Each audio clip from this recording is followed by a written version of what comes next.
ASAP, it was crazy the whole day, starting really early. Kabang-kaba na ako, nahihilog naman yung tuhod. Ito yung first time mong makakatungtong sa ASAP.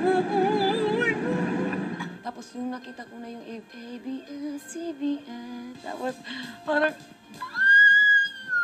nakita ko po yung mga tao, tapos nakita ko yung sobrang daming lights, tapos sobrang dami ng mga upuan ba, tapos as in stage talaga, tapos sabi ko, hala, ito na talaga.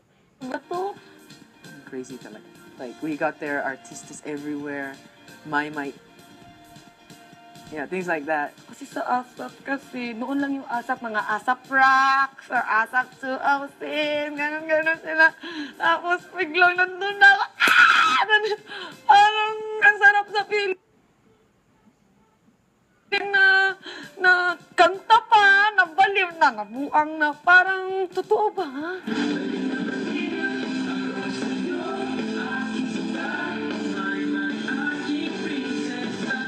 Noon lang ay nasa isip ko lang yun. Kasi mahilig akong magdi-daydream. Mahilig akong mag-isip na kapag nakita ko na artista, siguro kaya ko rin yan. Kung kaya niya, kaya ko. Parang char-char buwang ka nun. Tapos nung biglang na, buwang na gita. Wait lang, oh my gosh. Parang ngayon, nakikita ko na bakit ganoon nandun yung pangalan ko. Grabe ba? Hello, nandito na naman tayo sa mga panaginip na to. Parang mga... talaga bang totoo? Parang, ako ba talaga yun? Kahit nasa dressing room pa lang, na-anticipate ko na siya at yun po tumatayo talaga yung balaybo ko kasi parang hindi talaga totoo. And super unreal po yung experience talaga. Sobrang kaba ko. Yung puso ko sobrang sasabog kasi parang hindi totoo.